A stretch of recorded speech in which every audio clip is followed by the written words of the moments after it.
Rebonjour à tous et bonjour à tous ceux qui nous rejoignent après cette pause déjeuner. On va attaquer cet après-midi avec un atelier qui va booster votre début d'après-midi. Un atelier qu'on peut sans aucun doute qualifier d'inspirant, surtout parce que dans le recrutement, l'inspiration c'est important, on l'a vu, on en a parlé ce matin. Le recrutement peut s'inspirer de nombreuses disciplines et aujourd'hui on va voir comment le recrutement peut s'inspirer du commercial, du marketing et notamment du growth marketing. Et pour ce faire, j'ai le plaisir d'accueillir ici avec moi Alexis Bouvet, qui est le cofondateur de la communauté Growth Hiring et qui est un expert du growth. Et ça, je peux vous l'assurer, puisque à l'époque, j'avais rencontré Alexis au moment où il hésitait entre une carrière de growth marketeur ou un projet entrepreneurial. Et vu ce que tu as fait aujourd'hui avec la communauté Growth Hiring, on peut dire que tu as fait le bon choix. Alexis, je suis ravi de t'accueillir. Bienvenue dans Together. Merci beaucoup, merci pour l'invitation et bonjour à tous. Alexis, on a prévu un format un peu différent aujourd'hui avec un atelier très pratique sur justement comment le recrutement peut s'inspirer du growth marketing et notamment avec ce que tu as développé avec la communauté Growth Hiring. Exactement. Je te laisse peut-être nous partager tout ça. Ouais, avec grand plaisir. On va essayer de faire passer les slides, on va voir si ça marche. Est-ce que vous voulez les slides ? Ça a l'air de plutôt bien marcher. Nickel. Le Growth Hiring, l'idée, c'est le plan qu'on va voir aujourd'hui. Je vous propose qu'est-ce que le Growth Hiring, vous expliquer comment on est venu à créer le Growth Hiring, d'où ça vient, quels sont les concepts. Pourquoi le Growth Hiring, c'est hyper important aujourd'hui pour les recruteurs ou même pour le monde RH en général.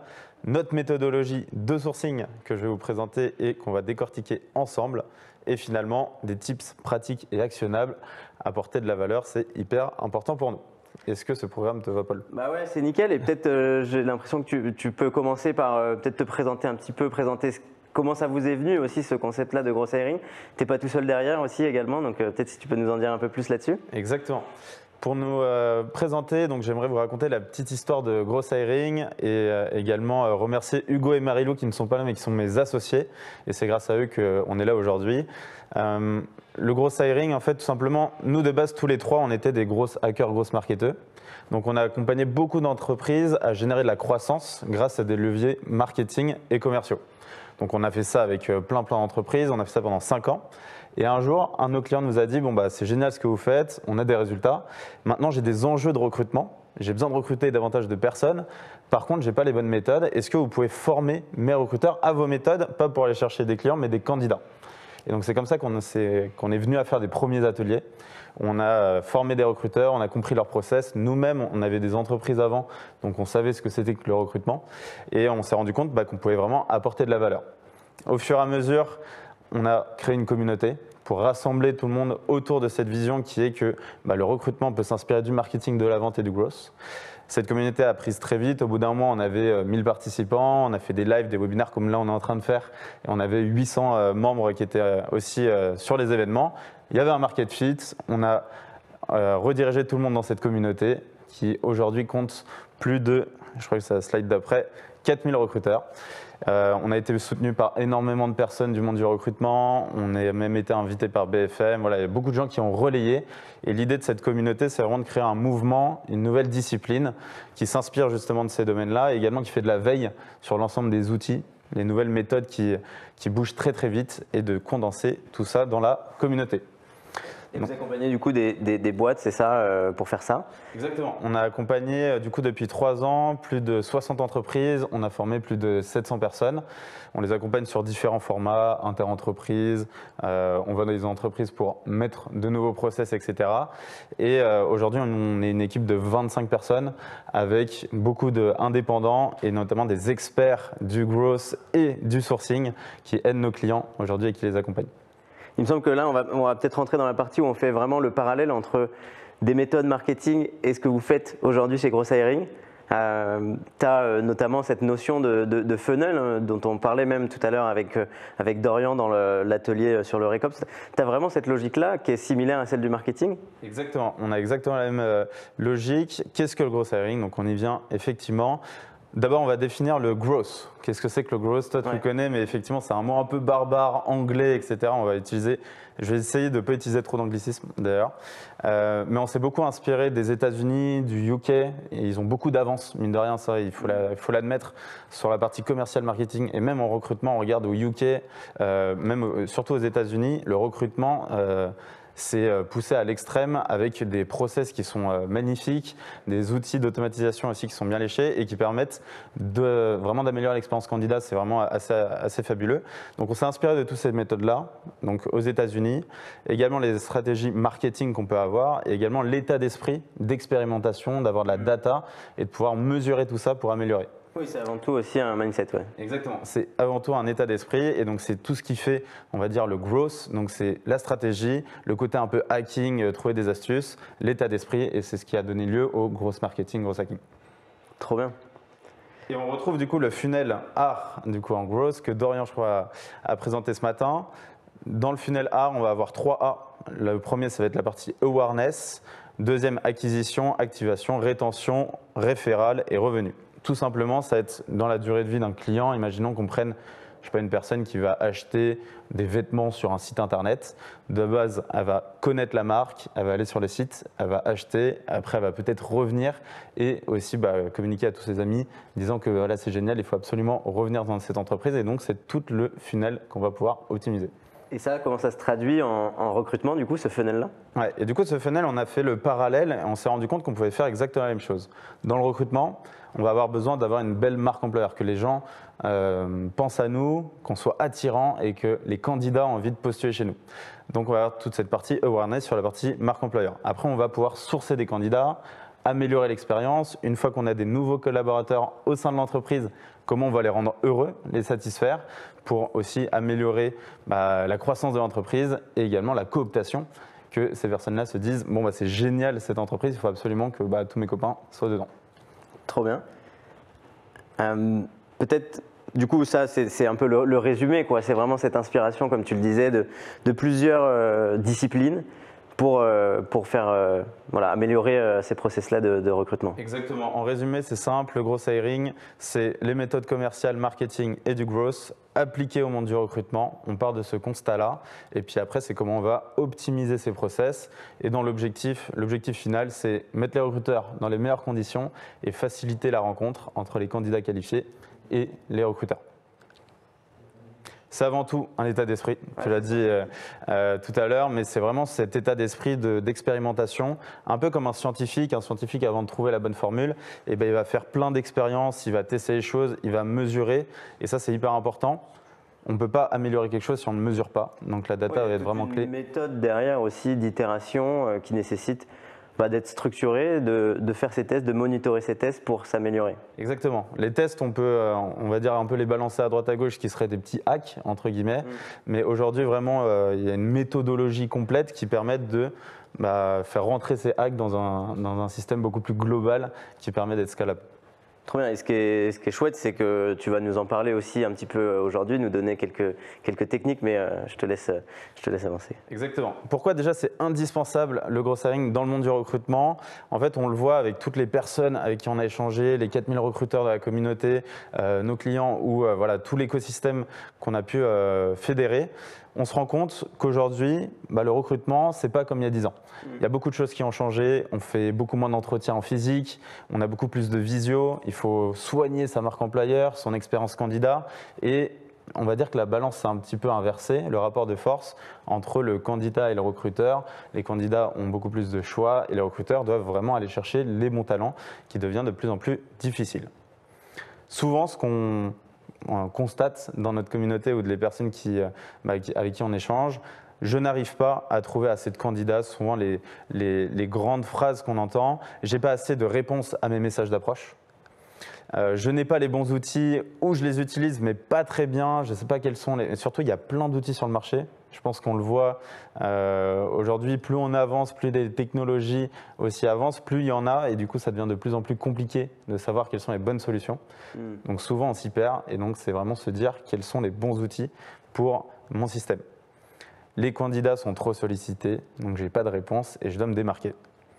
Et finalement, le métier de recruteur n'a pas une position aussi stratégique dans l'entreprise. Souvent, on l'entend beaucoup, que ce soit une fonction plutôt support plutôt que business, alors que moi, je suis convaincu qu'effectivement, il faut avoir cette vision stratégique du recrutement parce qu'une entreprise qui marche, c'est une belle histoire qui se crée avec beaucoup de personnes. Et du coup, il faut rencontrer et recruter les bons talents pour fédérer autour de cette vision et de cette histoire. Tu dirais du coup que ce mouvement du growth hiring, il a plus de sens aujourd'hui parce qu'on a ces problématiques-là aussi parfois de pénurie de talents ou de talents qui sont ou de candidats qui sont sursollicités. Tu penses que c'est plus actuel? Je pense que dans tous les cas, ça a du sens. Comme le growth en avait par exemple dans le monde du commerce ou du marketing, il y a toujours besoin d'aller chercher de nouveaux clients. Mais c'est d'autant plus d'actualité, on va dire, avec tout le contenu qu'on a, toute la veille, toutes les choses, comment on doit se différencier, se mettre en avant et surtout attirer les bons talents. Donc c'est d'autant plus d'actualité. Il y a peut-être un épuisement aussi des candidats aux méthodes d'approche qui sont peut-être un peu plus old school entre guillemets et qui du coup ne facilitent pas la motivation des candidats à répondre. Exactement, il faut se réinventer, on ne parle plus aux nouvelles générations comme on parlait à des personnes il y a 10 ans, il faut à chaque fois s'adapter, donc ça va dans ce sens-là, évidemment.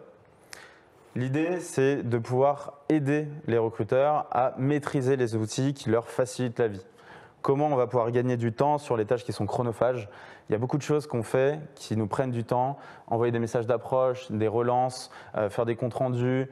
En fait, il y a énormément de choses du quotidien où on ne passe pas assez de temps sur justement ces tâches à haute valeur ajoutée qui sont les échanges avec nos candidats, bien comprendre leur motivation, toute la partie scorecard, entretien structuré, toutes ces choses-là ont une importance fondamentale et on passe beaucoup de temps justement sur des tâches qui malheureusement nous font perdre du temps et donc l'idée c'est de faciliter la vie du recruteur.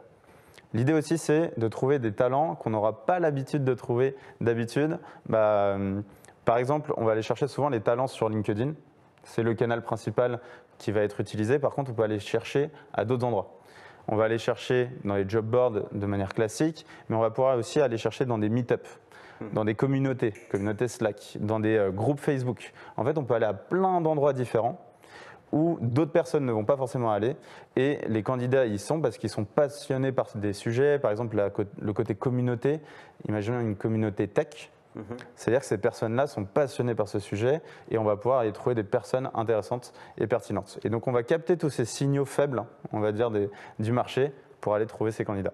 Mais du coup, j'imagine que si tu multiplies les canaux, c'est beaucoup plus de travail si tu devais le faire manuellement et c'est là où potentiellement, comme dans le marketing, le gros hiring va nous aider. Exactement, tu vas pouvoir automatiser justement des actions, scraper de la donnée, enrichir de l'information et le faire de manière beaucoup plus facile que manuellement comme tu l'évoques.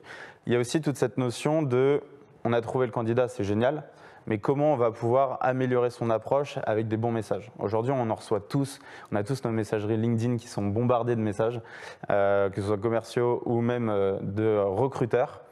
Et en fait, on se rend compte que beaucoup de messages sont très tournés vers une sorte d'égocentrisme dans les messages où on va parler de son offre, parler de ce qu'on fait, du poste, etc., sans se mettre à la place de la personne à qui on adresse le message. Donc là, l'idée, c'est d'aller chercher une approche vraiment empathique, aller apporter de la valeur, se mettre à la place du candidat vraiment et aller chercher vraiment une création de relation plutôt que de la transaction pure et dure. Et donc là, on va pouvoir améliorer ces messages d'approche et avoir beaucoup plus de discussions pertinentes. L'idée, ça va être de rencontrer aussi davantage de candidats qualifiés. C'est la finalité, de rencontrer plus de monde et surtout de redonner du sens à son métier et de se dire aujourd'hui, le recrutement, c'est de plus en plus difficile. Il y a plein d'outils, etc., qui peuvent nous faciliter la vie, mais c'est compliqué de les apprivoiser et de les adopter. Et aussi, le marché est compliqué, on a du ghosting, on a des candidats qui ne répondent pas, donc c'est de plus en plus dur et c'est comment on arrive à redonner une dimension de plaisir aussi dans ce métier qui est honorable, parce qu'en vrai, il change des vies. Honnêtement, être recruteur, c'est aussi changer des vies. On parlait ce matin avec Dorian de la capacité à automatiser en restant humain. Ouais. Là, on est dans cette logique-là de se dire qu'on va essayer de récolter de la donnée qui va nous servir aussi à personnaliser un message d'approche auprès d'un candidat pour montrer que malgré l'automatisation, malgré le gain de temps que tu as, il y a de l'humain derrière et que c'est vraiment une approche qui est empathique, où on a vraiment envie d'apporter quelque chose au candidat et potentiellement changer sa vie en trouvant le job qui lui convient, quoi. Exactement. Et les messages d'approche aujourd'hui, en fait, on a une grosse croyance sur outils d'automatisation. On entend on fait de la masse, c'est pas personnalisé, etc. Et c'est ce qu'on reçoit en fait tous dans nos messageries, donc c'est totalement louable. Mais par contre, je pense que 90% des messages sont pas bons et en fait, il y a une dizaine, 10% qui est pertinent, mais qui nécessite justement une ultra personnalisation, bien peaufiner son approche, bien segmenter ses candidats. Qui est-ce que je vais adresser, m'assurer que ce soient les bonnes personnes dans ma cible. Et ça, ce travail-là n'est pas forcément bien fait. Donc c'est là où il y a tout l'aspect méthodologie qui est hyper important pour effectivement avoir la bonne personnalisation dans son approche. C'est clair. Et c'est ce que tu vas nous partager un peu plus, rentrer un peu plus dans le détail de cette case du funnel qu'est le sourcing. Exactement. Sur la partie méthodologie, on reprend effectivement notre funnel art appliqué au recrutement. Et là, on va faire un petit focus sur le sourcing, qui est un gros sujet et du coup qu'on a traité en se disant comment on va pouvoir optimiser cette partie-là, ce début de funnel, pour rencontrer plus de monde. L'idée, c'est d'avoir un process qui est adapté à son entreprise. Les entreprises ont forcément des systèmes qui sont déjà installés. Il y a des ATS, il y a des outils déjà mis en place, il y a un process de recrutement aussi qui est déjà fait. Il ne faut pas tout casser. L'idée, c'est d'adapter tout ça, prendre ce qu'il y a à prendre et l'intégrer dans le process existant. Donc, première étape, ça va être la partie identification. Comment on va réussir à identifier le bon candidat, la bonne personne qui nous intéresse? Et souvent, la problématique des recrutements, c'est qu'on n'a pas bien fait ce travail en amont, même de la scorecard, du poste, de la stratégie, etc., pour se dire c'est exactement ce profil-là qu'il me faut pour aujourd'hui, mais aussi pour demain. Et souvent, les personnes ne le disent pas, c'est pas assez. Comment je vais pouvoir recruter la personne qui sera pour ce poste, mais dans 3 mois, 6 mois, et pas forcément juste le besoin à l'instant T. Donc, il y a toute cette partie préparation, définition du poste.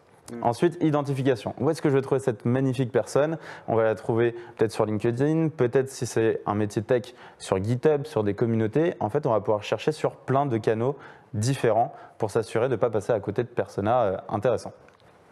Ensuite, on va segmenter tout ça. On va avoir, imaginons, un échantillon de 200 personnes qu'on va trouver, ça serait magnifique. Par contre, on ne va pas s'adresser de la même manière à des personnes qui correspondent 100% au poste, d'autres à 90% et d'autres à 80%. C'est là où tu vas faire la différence. Exactement. Et c'est là où tu fais la différence. Tu vas vraiment avoir ce côté segmentation que tu connais bien et de se dire comment ce segment-là, je vais ultra personnaliser mon approche, peut-être que je vais le faire à la main. Ce segment-là, je vais peut-être le semi-automatiser, etc. Et le troisième, peut-être que je vais le full automatiser avec des variables, avec de la personnalisation. Et peut-être que je vais le faire dans un ordre précis pour ne pas mettre mes œufs entre guillemets dans le même panier et diversifier justement mes canaux aussi que je vais utiliser. Je vais pouvoir aussi enrichir les coordonnées. Imaginons qu'on a 100 personnes qu'on contacte. Sur ces 100 personnes, les taux de réponse en moyenne du marché sont à peu près aux alentours de 30%. Tout dépend des métiers. Comment je fais pour contacter ces 70 personnes qui sont intéressantes et qui sont pertinentes en fait pour mon poste, mais où je n'ai pas eu de réponse? Et donc là, on va aller enrichir de l'information, aller trouver de l'email, du numéro de téléphone pour les contacter. Donc là, ce que tu dis, c'est potentiellement sur une approche comme par exemple sur LinkedIn, tu as 30% de réponses, donc tu as 70% des gens que tu as contactés sur LinkedIn, au final avec qui tu n'arrives pas à engager. Exactement. Et c'est là où l'enrichissement va t'apporter potentiellement d'autres canaux pour pouvoir les contacter, c'est ça? Exactement, c'est ça, parce qu'on pourrait s'arrêter à un premier message d'approche en se disant j'ai contacté ces 70 personnes, mais je m'arrête là, ils ne sont pas intéressés. Et d'ailleurs, moi j'invite beaucoup les gens à relancer, et souvent on ne le fait pas assez, relancer les candidats parce que 71% des réponses candidats en moyenne viennent de relance. Donc c'est une stat qui est sortie au SOSU l'année dernière, du coup en octobre-novembre, mais c'est hyper intéressant parce que ça prouve que la relance est hyper importante. Pourtant, on se dit je préfère aller chercher de nouveaux candidats, j'ai pas eu de réponse, etc. Alors que les gens, ils sont comme toi, comme moi, on a plein de choses à faire dans les journées et de temps en temps, on oublie. Ça arrive. Il y a aussi cette notion de volume en fait qui est parfois faite par certains recruteurs, certaines entreprises où on fait beaucoup de volume et en fait, dans le volume, on ne pense pas à se dire c'est ce premier tiers de candidats qui est vraiment mon tiers 1 de candidats que je veux absolument avoir. sur lesquels je peux passer plus de temps et potentiellement des actions manuelles de relance, etc. quoi. Et c'est exactement cette segmentation. On parle des tiers aussi de notre côté. Et c'est effectivement comment tu vas traiter ce segment différemment et avec un côté vraiment chirurgical, de manière personnalisée. Et surtout, il ne faut pas faire des listes énormes de candidats où tu vas contacter 200 personnes d'un coup. Mais c'est vraiment des listes fines, précises, bien ciblées pour s'assurer d'avoir les bonnes personnes en face. Donc l'enrichissement, c'est clé. Comment on va réussir à trouver une réponse, à avoir une réponse grâce à un canal qui est différent, l'email ou le téléphone par exemple. Ensuite, on va se différencier avec des messages d'approche. On va pouvoir utiliser peut-être de la vidéo. On peut utiliser des messages vocaux. Ça marche aussi très bien. On peut les envoyer qu'avec les mobiles, normalement sur LinkedIn d'ailleurs. C'est qu'avec le portable. Mais il y a des outils aujourd'hui qui permettent d'envoyer des messages vocaux de manière automatisée et ça marche très très bien. On peut envoyer des gifs. Voilà, on peut vraiment se différencier dans son approche et sortir des sentiers battus. Le côté multicanal automatisé, on en a parlé. Imaginons qu'on contacte 100 personnes sur LinkedIn, on n'a pas de réponse. Comment on va envoyer de manière automatisée un email à cette personne, peut-être un message de relance qui pourrait me prendre du temps.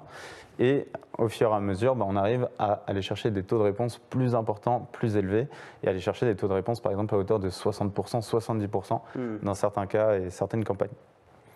Et finalement, la data, on y revient. Comment on va analyser justement ces données et se dire j'ai contacté 100 personnes, j'ai eu combien de pourcentage de réponses? Peut-être qu'il y en a 20 qui m'ont répondu, de manière positive peut-être 15. Combien j'en rencontre? En fonction de ces rencontres, combien sont pertinentes, etc., etc. Et ça nous permet de savoir à quel endroit de notre funnel on peut améliorer.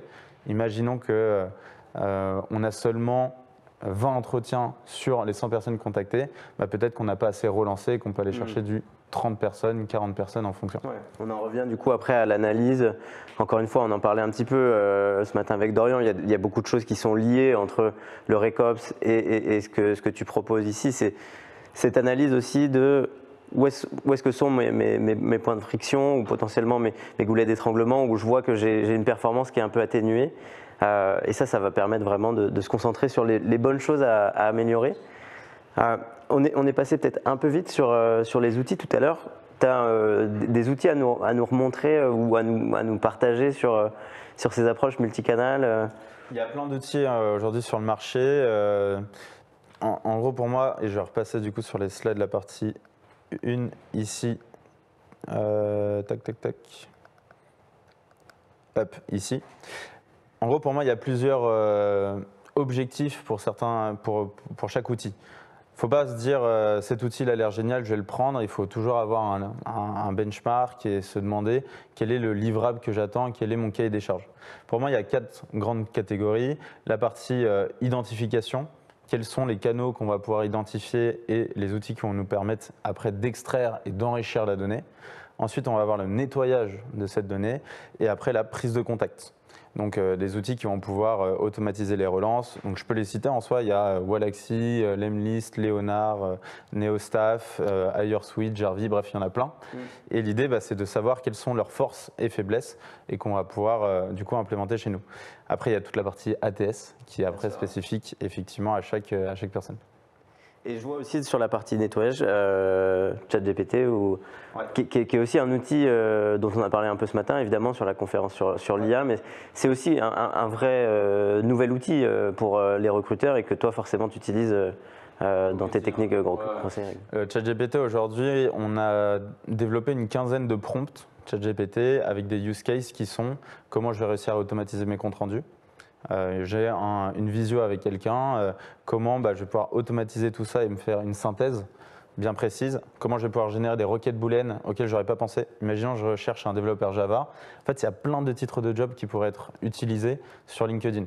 Et du coup, là, on va pouvoir créer un prompt qui va nous faire une requête booléenne bien complète. On peut rédiger des messages d'approche de manière personnalisée, rédiger des offres d'emploi. Ça ne fera jamais le 100% à chaque fois. Il faut toujours une relecture humaine. Mais par contre, ça permet de gagner beaucoup de temps. Trop bien, peut-être qu'on peut revenir à la partie, on est revenu un peu en arrière dans la présentation pour se concentrer sur ces outils, mais il me semble que tu as vraiment, là, dans la dernière partie de cet atelier, la partie vraiment actionnable que nos auditeurs attendent aujourd'hui aussi. Ouais, avec plaisir. Les prompts, du coup, qui peuvent vous aider au quotidien, c'est ce dont un peu on a parlé. Comment on va utiliser l'IA, ChatGPT pour vous aider. Ce qu'on peut aussi mettre en place au-delà des prompts, c'est des custom GPT, on appelle ça comme ça. Ça va être des prompts, des agents GPT qui vont être personnalisés en fonction de l'entreprise. Donc, je prends un exemple, imaginons chez Talent, vous avez votre process de recrutement, des candidats que vous avez l'habitude de cibler, tout un savoir en fait dans l'entreprise. On va configurer le GPT grâce à toute cette base de connaissances. Et lorsqu'on va lui demander une requête bien précise, il va déjà avoir cette connaissance-là qu'on ne va pas être obligé de remettre. Et donc, ça permet de configurer vraiment des GPT personnalisés sur un besoin bien précis. Donc ça peut se faire, vous de votre côté, vous pouvez faire appel à des prestataires aussi qui vont créer des agents IA. Nous, on a créé aussi des templates qui vous permettent de générer des requêtes booléennes sur LinkedIn de manière simple. Souvent, ça peut être un peu complexe, or, and, etc. On ne s'y retrouve pas toujours. Donc, on a créé un template que je vous partagerai à la fin, que vous pouvez utiliser.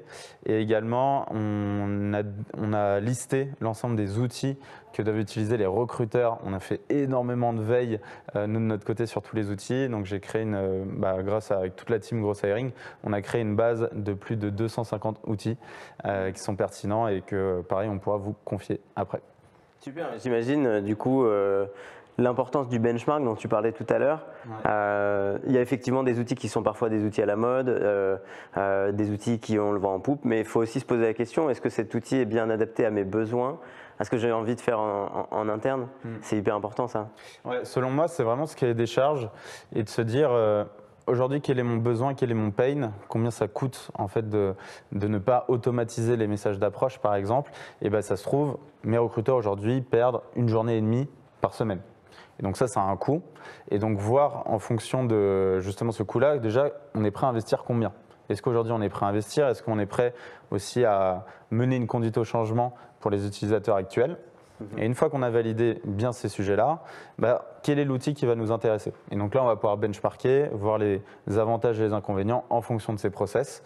Et après, trouver la bonne solution en test. Donc l'idée, ça va être de tester ces outils avec, à l'idéal, des périodes d'essai prolongées. Nous, c'est ce qu'on aime bien mettre en place chez nos clients pour qu'ils puissent vraiment se faire des convictions, tester par exemple des campagnes de messages d'approche, avoir des résultats concrets et se dire, là j'ai du ROI, c'est pertinent et je le mets en place. Bien sûr. On parlait ce matin, encore une fois, j'en profite pour vous rappeler que si jamais vous avez raté une table ronde ou une conférence, vous pourrez la reconsulter en replay dans les prochains jours. Mais on parlait avec Dorian de cette nécessité d'avoir parfois l'appétence ou les compétences techniques côté recruteur pour faire ce genre de choses. Est-ce que toi tu dirais que c'est accessible à tout le monde? Est-ce que tu conseilles à n'importe quel recruteur de se lancer là-dedans? Moi, je conseillerais à n'importe quel recruteur, en tout cas, d'être curieux. Ça, c'est évident, d'être curieux des nouvelles technologies, de ce qui sort, de ce qui peut améliorer le métier. Je pense qu'on est tous des passionnés, vu qu'on est là, des passionnés du recrutement et de ce qui s'y fait. C'est comment on va pouvoir vraiment aller chercher de la nouveauté dans son métier. Donc, je conseille à tout le monde de faire ça. Et après, effectivement, en fonction des solutions qui sortent, tout le monde n'a pas ce côté, on va dire, un peu geek ou outillage. On peut avoir de la friction, aussi peut-être des échecs. On a testé des outils, ça n'a pas très bien marché. Du coup, je fais une croix dessus.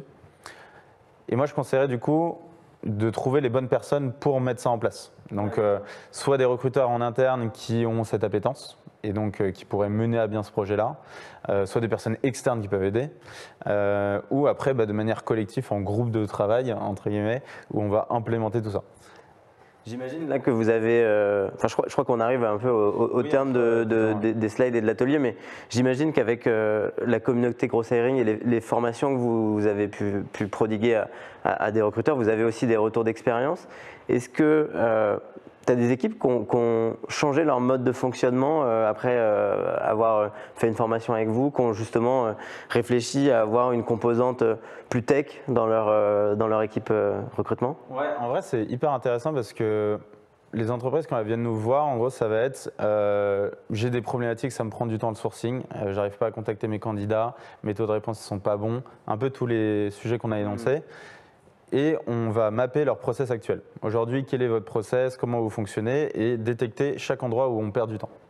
Une fois qu'on a détecté tout ça, on va mettre en place du coup les outils ou les méthodes, parce qu'il n'y a pas que des outils, c'est aussi une méthode, une méthodologie complète autour de ça. Et on va l'implémenter. Et donc aujourd'hui, on a beaucoup d'entreprises justement qui ont mis en place des outils de prise de contact, qui automatisent avec de base la croyance limitante de ça va pas être personnalisé, ça va pas être sur mesure, etc. Et en fait, en mettant en place, on se rend compte qu'on a même une meilleure approche candidat et au final qu'on a des meilleurs retours.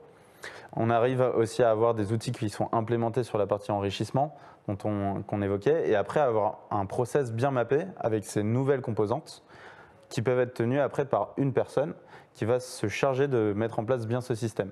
Et après, c'est soit les recruteurs sont owners et du coup ont de la responsabilité de mettre en place les actions qui sont liées à ces outils, ou soit ils arrivent à trouver une personne ou ils recrutent une nouvelle personne qui est en interne et qui gère tout ça. Trop bien. Peut-être, je crois que si on passe les dernières slides, je crois que tu voulais nous montrer aussi que ces ressources-là, tu allais pouvoir les partager aux personnes qui nous écoutent, qui nous regardent aujourd'hui. Donc, c'est top. Et puis après, je pense qu'il nous reste un peu de temps pour des questions, ou de toute façon, j'aurai aussi des questions encore à te poser. Mais du coup, voilà les ressources avec lesquelles les gens vont pouvoir repartir aujourd'hui.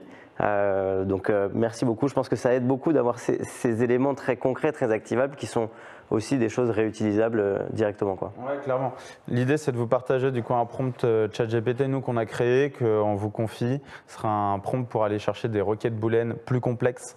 Et donc, on mettra ça en plus. Le template pour créer des booléens. Et également la toolbox que vous pouvez utiliser. Attention, je mets vraiment un point d'attention sur les outils, parce que c'est un gros sujet, parce qu'il y en a plein sur le marché, etc.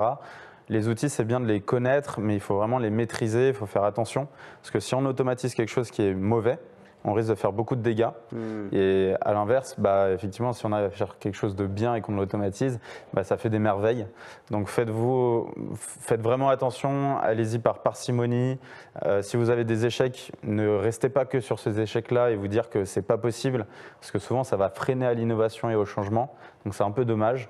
Essayez de faire de la veille en continu. Nous, on a une communauté qui est totalement libre d'accès. Pareil, je pourrais vous mettre ça dans les ressources, où on va pouvoir du coup regarder les outils qui existent sur le marché, échanger avec des pairs, hyper important selon moi en tant que recruteur. Si on veut vraiment améliorer son métier, échanger avec des pairs au maximum, regarder du contenu comme là on est en train de le faire, c'est hyper important selon moi pour améliorer tout ça. Super, merci beaucoup Alexis. On va peut-être pouvoir basculer sur la partie questions. Ouais. Si on a quelques questions qui peuvent nous remonter du chat, ça nous aiderait. Mais en tout cas, peut-être avant ça, tu as parlé un petit peu de la communauté. Ouais. J'imagine qu'aussi, si on veut échanger avec toi, tu es joignable sur LinkedIn. Oui, effectivement, sur LinkedIn, évidemment, vous pouvez nous contacter. On crée beaucoup de contenu aussi avec Hugo et Marilou, ouais, et toute l'équipe. La communauté, du coup, est libre d'accès. Vous pouvez pareil, échanger là-dessus et avec grand plaisir pour parler là-dessus. Super. On a une première question sur potentiellement des exemples de messages d'approche avec un bon copywriting. Ouais. Effectivement, je vais partir déjà du postulat. Quels sont les messages qu'on a l'habitude de voir? On va voir souvent des messages qui sont très longs. Pas du tout tourné vers le candidat, mais plutôt qui parle de la fiche de poste, qui parle de l'entreprise, qui va beaucoup mettre en avant en fait l'activité. Et on a du coup pas du tout ce côté empathique envers le candidat. Selon moi, il faudrait vraiment se poser la question, quelles sont vraiment les problématiques de mon candidat, quelles sont ses frustrations, quelles sont ses motivations, et tourner un message d'approche qui va vraiment parler à cette personne-là. Et donc aller chercher vraiment ce côté agent de carrière, donc lui dire effectivement on a ouvert un nouveau poste, j'ai vu que tu faisais ça, tu avais telle compétence, tu as été très bon là-dessus parce que j'ai regardé, je ne sais pas, tes projets que tu as pu réaliser, et vraiment aller chercher ce côté empathique et de la profondeur dans l'accroche. Message très court, si on utilise LinkedIn, au maximum. Souvent, on voit des gros pavés avec des énormes templates. Je recommande de ne pas utiliser les emails, parce que les emails sont très utilisés vu qu'il y a LinkedIn Recruiter. D'ailleurs, LinkedIn Recruiter, je ne recommande pas forcément d'utiliser LinkedIn Recruiter, mais plutôt Sales Navigator, parce qu'il permet d'avoir d'aussi bons filtres, entre guillemets, et même d'ouvrir le réseau à réseau +2, +3. Alors que Recruiter va s'arrêter au réseau 3. Et du coup, ça va être un peu compliqué, on perd des personnes malheureusement. et du coup envoyer des messages directement, donc avec des demandes de connexion.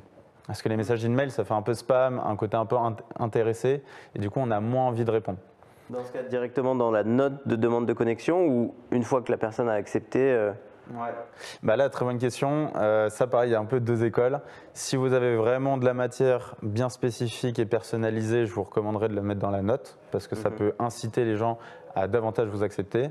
Si à l'inverse, vous avez un peu moins de matière, je le ferai du coup en premier message. Donc, on a un premier message qui est court, qui va aller chercher la discussion, peut-être avec une question ouverte, comment ça se passe dans ton job, est-ce que c'est bien ça que tu as réalisé, peut-être. Vraiment aller chercher l'échange. Et une fois qu'on a une réponse, bah là on reprend la main. Imaginons qu'on n'a pas de réponse, on va chercher une relance très courte, pareil. Est-ce que tu as bien reçu, ou vous, si vous voyez, vous avez bien reçu mon précédent message, par exemple, très simple. On peut aller envoyer un message vocal. Voilà, je te faisais un petit message vocal parce que voilà, je me suis vraiment attardé sur ton profil, parce qu'il est hyper pertinent par rapport à ce qu'on fait. Est-ce que tu as un moment pour qu'on puisse échanger ? Vraiment un truc court, incisif. D'où l'importance aussi en amont d'avoir beaucoup travaillé la scorecard, beaucoup travaillé le besoin, en tout cas le persona qu'on cible. On en reparlera encore, je pense, cet après-midi, mais c'est ça qui va faire que tu vas avoir une approche personnalisée et tu sais où est-ce que tu veux appuyer, quoi. Ouais, exactement, et de manière très chirurgicale. On a une autre question qui demande si le développement des pratiques du growth hiring dans les grosses entreprises s'accompagne aussi d'une organisation plus agile de la DRH, des recruteurs en squad par exemple. Ouais.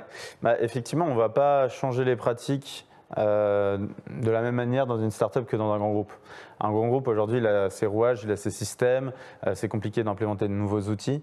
Donc effectivement, c'est une approche qui va être différente où il y aura plusieurs parties prenantes. Et effectivement, je n'ai pas exactement le contexte de la personne qui a posé cette question, mais dans une grande organisation, l'idée, ça va être d'avoir effectivement un groupe de travail qui va pouvoir travailler en squad, voir l'impact et les conséquences que ça va pouvoir avoir dans l'organisation et comment ça va s'intégrer dans le process. Dans les entreprises qui sont plus petites et plus agiles, je vais recommander de tester les outils, faire des expérimentations comme on l'a dit tel un scientifique. On peut le faire beaucoup plus rapidement et surtout itérer et avoir des résultats rapides. Ou dans un grand groupe, on va avoir un cycle qui va être beaucoup plus long et c'est aussi pour ça que les startups existent, c'est parce que tous les grands groupes ne peuvent pas être aussi agiles et créer de l'innovation aussi rapidement. Une autre question qui nous demande, est-ce que comme pour le commercial, vous utilisez des intents, des signaux pour mieux cibler les candidats? Si oui, auriez-vous des exemples de signaux, par exemple Open to Work sur LinkedIn qui peut en être un? Ouais, c'est très cool, très bonne question, je ne sais pas qui a posé cette question, mais c'est très bien et on rentre vraiment dans de la technique, donc c'est très cool. Effectivement, sur la partie commerciale, on va chercher des intents par exemple. Regardez les entreprises qui sont en train de recruter en ce moment, les entreprises qui ont fait une levée de fonds, les entreprises qui ont tant de personnes dans l'équipe, dans l'entreprise. Et donc, on va pouvoir chercher ces mêmes intents sur la partie candidat. Donc, imaginons un candidat, on va pouvoir voir s'il est open to work, par exemple, sur LinkedIn.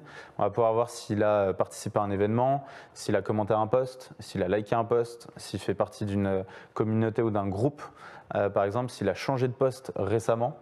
Qu'est-ce qu'on va pouvoir voir s'il crée du contenu aussi, s'il a créé du contenu il n'y a pas longtemps, est-ce qu'il est en relation ou il s'est mis en relation avec telle personne. Donc là c'est de manière un peu plus technique à mettre en place, mais effectivement ça a vraiment du sens parce que ça va améliorer l'approche parce qu'on a des éléments qu'on va mettre dans les messages. J'ai vu que tu as changé de poste il y a 2-3 jours. Est-ce que ça te dirait qu'on échange parce que tu dois sûrement être, par exemple, en période d'essai. Souvent, les personnes sont en période d'essai. Peut-être le moment de les cueillir, peut-être parce que c'est un peu flou de leur côté. Okay. Donc, ouais. Ou alors, tu as cette possibilité aussi d'enrichir une base de données, comme on a vu potentiellement, ou quand on a des CRM candidats, potentiellement avoir des approches avec des candidats qui sont peut-être des candidats pour plus tard aussi.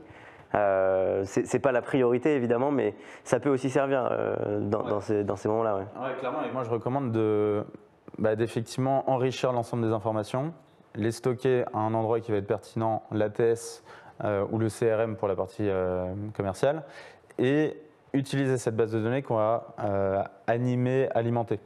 Donc on l'alimente et on va l'animer grâce à du contenu, par exemple du contenu marketing, des newsletters avec des nouvelles offres d'emploi, des événements. Il y a plein de choses qu'on va pouvoir mettre en place pour garder la relation avec le candidat et vraiment se positionner comme un agent de talent et une référence si cette personne a vraiment envie de changer de poste et elle a envie de faire appel à vous ou venir dans votre boîte. On a une super nouvelle question qui est arrivée, c'est comment créer une collaboration avec les équipes marketing pour monter en compétences pour cette personne en tant que RH. C'est vrai qu'on le voit, il y a potentiellement des connaissances qui sont maîtrisées par d'autres équipes qui peuvent être transmises et permettre aux recruteurs qui veulent monter en compétences de gagner du temps. Ouais, effectivement. Ça, c'est souvent la friction qu'on peut voir entre certains pôles. On le connaît beaucoup entre marketing et sales. Souvent, c'est ça le problème. Le marketing va envoyer des leads aux commerciaux. Les commerciaux les appellent pas parce qu'ils disent que c'est pas qualifié. Les marketeurs sont pas contents parce que les commerciaux appellent pas. Bref, c'est un peu le serpent qui se mord la queue. Là, dans ce cas-là, en fait, c'est un peu différent parce qu'il n'y a pas une relation directe, on va dire, mais c'est plutôt du partage de connaissances et de savoir. Donc moi, ce que je ferais en tant que recruteur RH dans une entreprise, je dirais, je vais aller voir une personne qui est dans le market et lui exposer tout mon process ou en tout cas les enjeux que j'ai. Aujourd'hui, j'ai du mal à identifier mes candidats, j'ai du mal à trouver les bons messages, j'ai du mal à attirer en fait les candidats à nous, à trouver le bon discours, le bon positionnement et avoir déjà cet état des lieux vraiment honnête avec soi-même et de se dire voici toutes les frictions que j'ai aujourd'hui. Et là, la personne dans l'équipe marketing va pouvoir ajouter cette petite patte de marketeur et trouver des solutions ensemble et après créer justement une sorte de roadmap, des actions qui vont avoir le plus d'impact pour aller chercher du résultat. Alors une question sur où peut-on récupérer les ressources. Je vais y répondre. On partagera évidemment l'intégralité des ressources à la fin de cet événement. On vous les enverra directement sur vos boîtes mail et puis ça sera pour les replays en tout cas consultable gratuitement sur YouTube notamment. Je ne sais pas si on a d'autres questions. En tout cas, ce qui est sûr, c'est que ce sujet sur la collaboration entre marketing et recruteur, c'est vraiment hyper pertinent. Encore une fois, cette inspiration aussi que peut avoir que peut prendre le recrutement dans d'autres disciplines, on le voit, c'est quelque chose de très actuel. On en parlera d'ailleurs juste après avec Charlène, notamment sur la table ronde sur la marque employeur. En tout cas, Alexis, je te remercie beaucoup pour cette présentation très concrète qui amène vraiment une nouveauté, la grosse nouveauté du recrutement comme on a intitulé cet atelier. Merci beaucoup, merci à tous. On se retrouve dans 15 minutes environ pour la prochaine table ronde sur la marque employeur. À tout de suite. Merci beaucoup.